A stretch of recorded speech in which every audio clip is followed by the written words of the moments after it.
আমি সত্য কাহিনী, ওই সুযোগ যদি না হইতো তাইলে বুড়া বয়সে আব্দুর রহমান ইবনে হাফফার কোনোদিন আলেম হতেন না।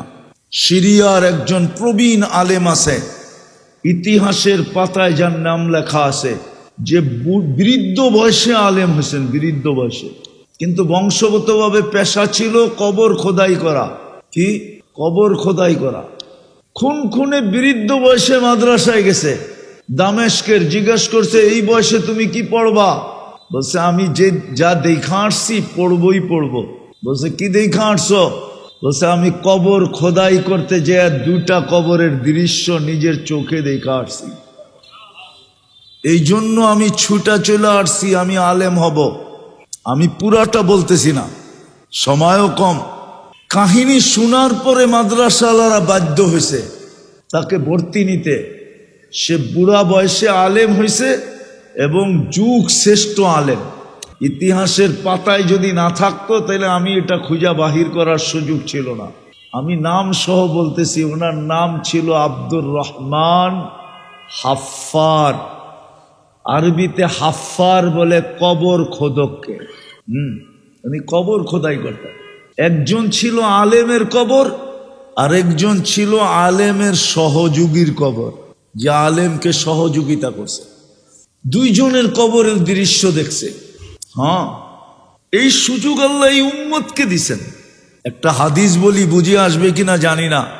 কোন উম্মতকে আল্লাহ এই সুযোগ দেন না। আল দাল্লু আলাল খাইরি কাফাইলিহি, আদ-দাল্লু আলাল খাইরি। কোন উম্মতকে দিছেন কিনা আমি জানি না। উলামা গাজীপুরের জানলেও জানতে পারে, কিন্তু আমার বিশ্বাস মনে হয় না কেউ জানবে। কেউ টোকায়া প্রমাণ দিতে পারবে।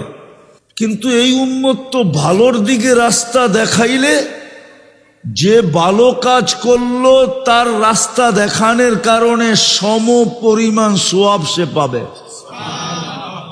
এই জন্যই তো হাদিসে পাওয়া যায়, একজনকে কিয়ামতের দিন আমলনামা দিবে। ও আমলনামা পয়রা বলবে, আল্লাহ এটা আমার না, ভুলে চলে আসছে। আল্লাহ বলে, ভুলে চলে আসছে মানে আমিও কি ভুল করি নাকি? ভুলে চলে আসছে, এটার ভিতরে যা সওয়াব লেখা আছে এগুলো একটাও আমি করি নাই। তা আল্লাহ বলবে, মানি? এটার ভিতরে হজের সওয়াব লেখা আছে। আমি বাইতুল্লাহর ছবি দেখছি, কোনোদিন বাইতুল্লাহ যায়া দেখি নাই। কি? কিন্তু কি দেখছি? আমরা ছবি দেখি না বাইতুল্লাহ। হ্যাঁ, বলবে এটার ভিতরে কোটি কোটি টাকার জাকাত আছে। আমি জীবন পর জাকাত নিয়া খাইছি, কোনোদিন দেওয়ার সুযোগ হয় না। এরকম অনেকগুলো সে দেখাবে, অনেকগুলো সে দেখায় ফেরত দিবে, এটা আমার না। তা আল্লাহ ওরে বুঝাবে যে এটা তোমার। কিভাবে? ওই যে বললাম না, তুমি রাস্তা দেখাইছিলে যার কারণে তোমার হয়েছে, ওই সওয়াবগুলো তোমার আমলনামায় আসছে। তারপরও আর বিশ্বাস হবে না। যখন আল্লাহ ধমক দিবে তখন বলবে, ইদানিয়া রব্বি লি, তাইলে আল্লাহ আমার হইতে পারে। আপনি যখন এরকম ভাবে বুঝায় বলতেছেন, কিন্তু ওর বিশ্বাস হবে না। ওর বলবে তাইলে, তবে। গ্রামারের ভিতরে একটা প্যাচ আছে, এখানে একটু সন্দেহ আছে, ঠিক না? তবে আমার হইতে পারে। আপনি বলতেছেন বিদায় আমার হইতে পারে, কিন্তু আমার মন বলে না এটা আমার। আরে বুঝাইতে পারলাম আপনাদেরকে? বুঝাইতে পারলাম? এই উম্মতের জন্য সুযোগ দিছেন। আমি শেখ জায়গায় চলে আসছি, সুফিয়ানে সৌরি রহমতুল্লাহ আলাই, ওনাকে হুকুম হয়েছে একজনের জানাজা পড়ানোর জন্য। উনি কিন্তু আলী রাদিয়াল্লাহু তাআলা আনহুর ছাত্র ছিলেন। স্বপ্নে যুগে ওনাকে দেখানো হয়েছে অমুকের জানাজা পড়ায় আসো। তো উনি ভাবতে ভাবতে যাইতেছিলেন এই লোকটা কি আমল করত যে আমাকে জানাজা পড়াইতে বলা হলো। তো বাড়ির এলাকায় যে জিজ্ঞাসা করছে, সবাই বলছে সাধারণ মানুষ, তেমন কোনো আমল টামল নাই। সবাই যা করতো এও তা করতো। বাড়িতে যে জিজ্ঞাসা করছে কি আমল করত, তো বাড়িওয়ালারও বলছে সাধারণ ছিল, সবাই যা করতো সেও তা করতো। তো তার স্ত্রীকে পর্দার মাধ্যমে জিজ্ঞাসা করছে কি আমল করত, বলছো ছিল তো সাধারণ, কিন্তু কোরআন পড়তে জানতো না। ডেলি কোরআন নিত আর পৃষ্ঠা উল্টাইতে থাকতো, আর মাঝে মাঝে কখনো চুমা দিত, কখনো বুকে নিত, কখনো মাথায় রাখতো, আর বলতো হাদা কালাম রব্বি, এটা আমার রবের কালাম। তো সুফিয়ানে সৌরি রহমতুল্লাহ আলাই ফতুয়া দিছেন, এই কালামই তাকে এত উচ্চ শিখরে নিয়ে গেছে। এটাও সুযোগ, এই উম্মতকে হাজারো সুযোগ দিছেন শুধু বন্ধুত্বের কারণে, কিন্তু কেউ তো করতে রাজি না। আর এই সুযোগ দেওয়ার উদ্দেশ্য এটাই, সুরক্ষা দেওয়ার উদ্দেশ্য এটাই, সেবা দেওয়ার উদ্দেশ্য এটাই। যেমনই পজিশন হোক না কেন, দুনিয়ার অবস্থান যেমনই হোক না কেন, যেখানেই বসবাস হোক না কেন, সে যেন জীবনটা গইরা আল্লাহর কাছে যায়। আসেন সুযোগগুলা কাজে লাগাই, আসেন সুযোগগুলা কাজে লাগাই, নাইলে বড় আফসোস করতে হবে, জীবনটা গড়বে না, জীবনটা গড়বে না। বাংলাদেশের সমাজে কয়জন পাইছে সোনার চামচ বলেন? পুরা 20 কোটি মানুষের ভিতরে আমরা কয়জন সোনার চামচ পাইছি? বলেন না। না বাংলাদেশের 20 কোটি মানুষই মার্সিডিজ চালায়, বড় বড় বাংলোতে থাকে। মন যা চায় তাই কি কিনতে পারে? মন যা চায় তাই কি খাইতে পারে? মন যা চায় তাই কি কইরা উড়াল দিতে পারে? কয়জন সোনার চামচ মুখে দিয়ে আসছে? 3 বেলা ডাল রুটি জোগাইতে যায় এত মাথার গাম পায়ে ফেলতে হয়, ঠিক না? 9-6 কথা বাদই দিলাম, ঠিক না? 9-6 কথা বাদই দিলাম। 9-6 বোঝেন? এটাও মনে হয় বোঝেন না। 9-6 মনে হয় বোঝেন না, ঠিক না? 9-6 কথা বাদই দিলাম। মাথার গাম পায়ে তো ফেলতে হয় শুধু 3 বেলা ডাল রুটি জোগানের জন্য। দুনিয়াও পাইলেন না, সুযোগটাও কাজে লাগাইলেন না, জীবনটাও গড়া হইল না। কালকে এই চেহারাটা আল্লাহকে কি করে দেখাবেন? কালকেই তো জান্নাত একদিকে রাখবে, দুনিয়া একদিকে রাখবে। আল্লাহ তো বলবে তোর জন্য তো জান্নাতটা তৈরি করছিলাম, নাইলে মুসলমানের ঘরে তোকে পাঠাইলাম কেন? বন্ধুর উম্মত বানায়া আমার বন্ধু ঘোষণা দিলাম কেন? তুই এই দুনিয়া নিয়ে কি করে রাজি হলি? আর রাযীতুম বিল হায়াতিদ দুনিয়া, তুই দুনিয়া নিয়ে খুশি হলি কি করে? জান্নাত তো তোর জন্য ছিল। দুইটা তো সামনে রেখা, তারপরে মধ্যখানে আমাকে রেখা বলবে, আপনাকে রেখা বলবে, তুই এটা নিয়ে রাজি হলি কি করে? দুনিয়ার ছোট জীবন নিয়ে রাজি হলি কি করে? দেখি তো মাঝে মাঝে আমরা মাঝে মাঝে বলতে পারি না, লাউড স্পিকারে বলতে পারি না, বলতে পারি না। বিশ্বাস করেন, বলবো অনলাইনে চলে যাবে কথাটা, বলে ফেলবো। আল্লাহ রসুল বলে গেছিল মিসকিনুন ফাকুর, দুনিয়ার কিচ্ছু পায় না, তারপরও অহংকারী হয়ে বসে আছে। যারা সুযোগগুলা কাজে না লাগাইছে, দুনিয়া পায় নাই, সুযোগগুলো কাজে লাগায় নাই, আল্লাহর রসুল ওদেরকে অহংকারী গরিব বলছে। অহংকারী। চালায় ভ্যান, চালায় অটো, চালায় রিক্সা, করে শ্রম দেয়, শ্রম।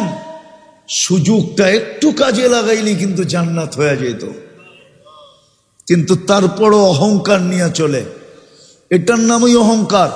সে সুযোগগুলা কাজে লাগায় না, মানে সে অহংকারী। আল্লাহ রসুল বলছে মিসকিনুন ফাকুর। আমার সমাজের এই লোকগুলা দেখলে মাঝে মাঝে চোখে কান্না আসে, কান্না, পানি ঝরতে থাকে। গাড়িতে বসে বসে ভাবতে থাকি যে আল্লাহর রসুল তো বলে গেল, কিন্তু আমরা তো লাউড স্পিকারে বলতে পারি না, এরা তো আমাদের বিরুদ্ধে চলে যাবে। এরা তো বুঝবে না, জিনিসটা মাথায় নিবে না। আল্লাহ রসুল তো বলছে অহংকারী এরা। মিসকিনুন ফখুর, অহংকারী গরিব, দুনিয়াও হারাইলো আখেরাতও হারাইলো। অথচ সুযোগটা কাজে লাগাইলি কি কি কি বেশি তো ছিল না, তাও দেখাইতেছি কতটুক ছিল। ইমান তো মাতৃকোলেই দিয়া দিছিলেন, শুধু ওইটাকে ধরে রাখার দরকার ছিল। কি কি দুটা ইমানের ভিতরে দুটা কাজ করা দরকার ছিল, একটা ধরে রাখার দরকার ছিল, আরেকটা এটাকে পিওর রাখার দরকার ছিল। কি কি পিওর, ধুলাবালু রেলো না লাগে। সল্লু খমসাকুম, 5 ওয়াক্ত নামাজ পড়ার দরকার ছিল। সারা বৎসর যদি শ্রম দিতে যায় পড়তে নাও পারে, তাইলে এক রমজানে 70 মাসেরটা রিকভারি করতে পারে, ঠিক না? 70 মাসেরটা। আরেকটা বলবো, হুজুররা আবার আমার বিরুদ্ধে চলে যাবে। বলবো 100% শ্রমিক পেশার মানুষ যদি নারী 100% রমজানে 6 দিন নামাজ পড়তো, 6 দিন, পুরা বৎসরের নামাজ ফরজ কমপ্লিট হয়েও আরো 55 নামাজ বেশি হইতো, 55 ওয়াক্ত বেশি হইতো। 6 কত কত কত 42 দিনের নামাজ কমপ্লিট। বৎসর হয় কয়দিন? 365 দিন। 420-এর থেকে 365 বাদ দেন, কত থাকে? কতদিন? 55 দিনের নামাজ বেশি থাকতো। এই উম্মতের প্রেমে পড়ে আল্লাহ এরকম সুযোগ দিচ্ছেন, নাইলে সুযোগ দিতেন না। ওলামা আমার বিরুদ্ধে চলে যেতে পারে, বিরুদ্ধে লিখতে পারে, অনেকে লেখে আমার বিরুদ্ধে, লিখতে পারে। এই উম্মতের ভালোবাসায় পড়ে আল্লাহ এই সুযোগ দিছে যে এই শ্রম পেশার মানুষগুলা যদি, গরিব মানুষগুলা যদি, যারা সারা দিন শ্রম দিতে হয় সুযোগ পায় না, ওরা যদি রমজানে 6 দিনও কমপ্লিট 100% নামাজ পড়তো, 420 দিনের নামাজ লেখা হতো। হাদিস যদি ভুল না হয়ে থাকে, আর হাদিস যদি ভুল হয় তাহলে ভিন্ন কথা। ফরজ 70 গুণ বাড়ায়া দিল কেন? যেন পুরো বৎসরের নামাজ কমপ্লিট হয়ে যায় 6 দিনে, আরো বেশি থেকে যায়। আমি 5 দিনই বলতাম, কিন্তু 5-7 35 দিন হইতো, 350 দিন হইতো, 365 দিন হইতো না। এই জন্য 6 দিন বললাম। কি বুঝাইতে পারলাম? সুযোগগুলা কাজে লাগাবেন। চলেন আজকে আল্লাহর কাছে মনের থেকে তওবা করি। করবেন? কে কে করবেন দেখি? তাহলে বলেন, আল্লাহ অতীত থেকে তওবা করলাম। নামান সুযোগগুলাকে ওলামাদের কাছ থেকে শিখা কাজে লাগান। এই উম্মত 1 নেকি দিয়া জান্নাতে যাবে, 1 টাকা দিয়েও জান্নাতে যাবে। যদি সঠিক জায়গায় টাকাটা লাগাইতে পারে, তাহলে 1 টাকা দিয়া জান্নাতে যাবে, 1 নেকি দিয়েও জান্নাতে যাবে। হায় হায় হায়। আরেকটা হাদিস আছে, এই উম্মতের জন্য আল্লাহর বড় ভালোবাসা, বড় স্নেহ, বড় মায়া, বড় মমতা। আল্লাহ আমাদেরকে বুঝার তৌফিক দান করেন। এই জন্য মেরে দোস্ত, সুযোগগুলা শিখি, কাজে লাগাই।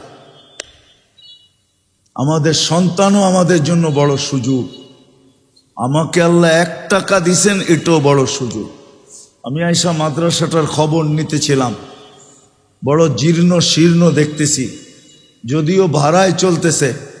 আমি আপনাদের কাছে অনুরোধ রাখব, বিশেষ করে এই মজমার কাছে বা যতদূর আমার আওয়াজ চায়, নারী পুরুষদের কাছে যতটুক সম্ভব, এটাও বিরাট বড় সুযোগ। বললাম না, সহযোগীর কবর দেখা যে এই উলামাদের সহযোগিতা করছে, ওর কবর দেখা বুড়া বয়সে আলেম হয়েছে। আমি নাম পর্যন্ত বললাম, আব্দুর রহমান আল হাফফার। আপনিও এখানে সহযোগিতার হাত বাড়ান। 40,000 টাকা বলে মাসে ভাড়া দিতে হয়, নিজস্ব কোনো জায়গা নাই এখনো, ছাত্র সংখ্যাও কম। আর এটাও সত্য, যতদিন এই মাদ্রাসা মসজিদগুলা টিকা থাকবে অতদিন আমরাও টিকা থাকবো। আর যেদিন এগুলা বিলুপ্ত হয়ে যাবে ওই দিন আমরাও বিলুপ্ত হয়ে যাব। আমাদের ভিতরেও দিনদারি থাকবে না। যতটুক বাংলাদেশে আছে শুধু এই মাদ্রাসার মসজিদগুলার কারণে আছে।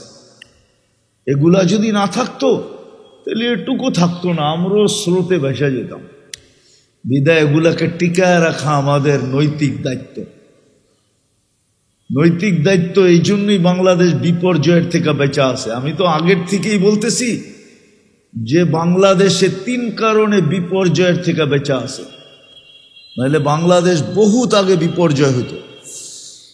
ভূমিকম্পের দিক দিয়া হইতো, প্রাকৃতিক দিক দিয়া হইতো, শতভাবে বিপর্যয় হতো, কিন্তু আজ পর্যন্ত হয় নাই। আর আমার বিশ্বাস, যতই মানুষ স্লোগান তোলক বিপর্যয়ের, বাংলাদেশে যতদিন এই 2-3টা জিনিস টিকা থাকবে আর বাংলাদেশের মানুষ এটাকে ধরে রাখবে, বিপর্যয় হবে না। একটা হলো মসজিদ মাদ্রাসা, আর একটা হলো হক্কানি আলেম ওলামা আল্লাহওয়ালা। এই 3 শ্রেণী, 3 জিনিস যতদিন থাকবে এই দেশে বিপর্যয় হবে না ইনশাআল্লাহ। এটা হলো এই দেশের বাহ্যিক আধ্যাত্মিক শক্তি। আবার এই মাটির নিচে আরেকটা আধ্যাত্মিক শক্তি আছে। হ্যাঁ, এটা আমি অনেকবার বলছি, মিডিয়ায় পাবেন আপনি। বাংলাদেশের মাটির নিচে একটা আধ্যাত্মিক শক্তি আছে, যেটা দুনিয়ার কোনো মাটির নিচে নাই। মক্কা মদিনা ভিন্ন, ওটার সাথে তুলনা হয় না। এরকম আধ্যাত্মিক শক্তি কোথাও নাই।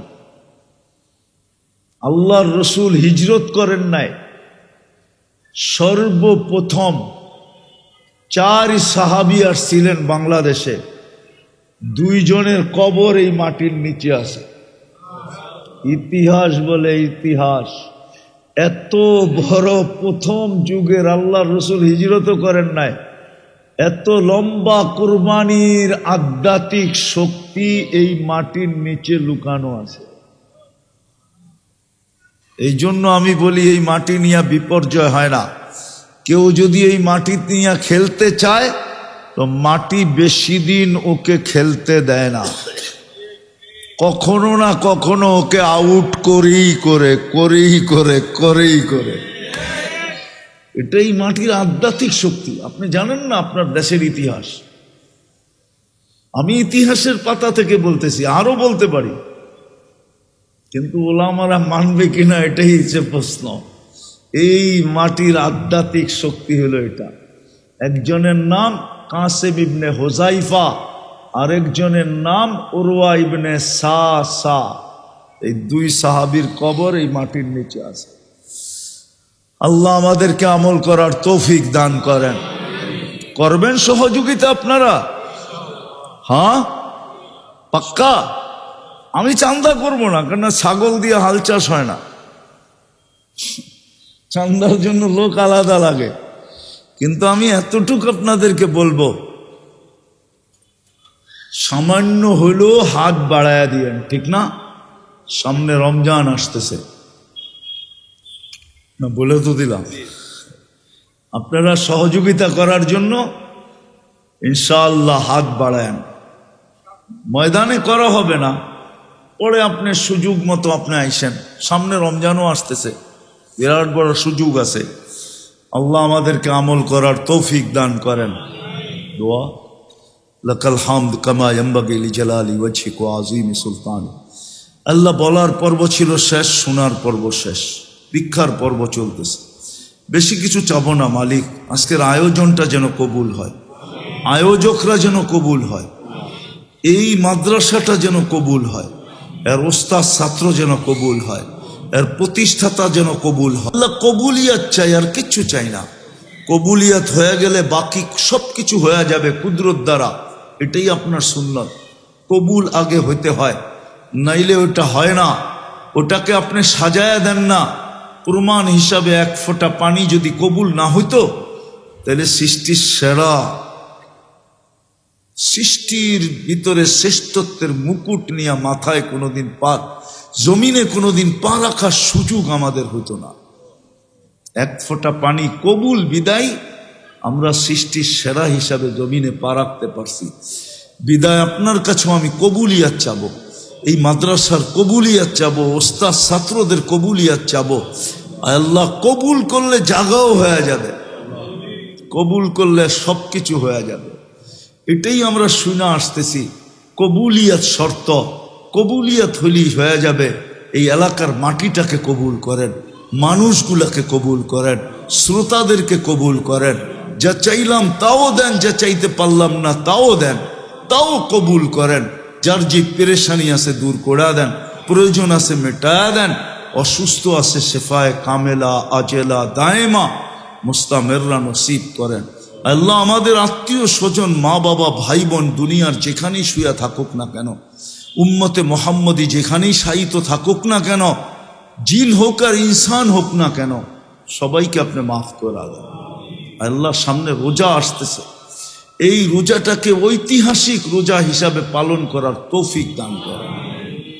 আপনি সুযোগ দিবেন রমজানে, ইচ্ছা করলে এক ঢোক পানি দিও, এক ঢোক পানি দিও জাহান্নাম থেকে মুক্তি নেওয়া যায়, জান্নাত নিজের নামে লেখায়া নেওয়া যায়।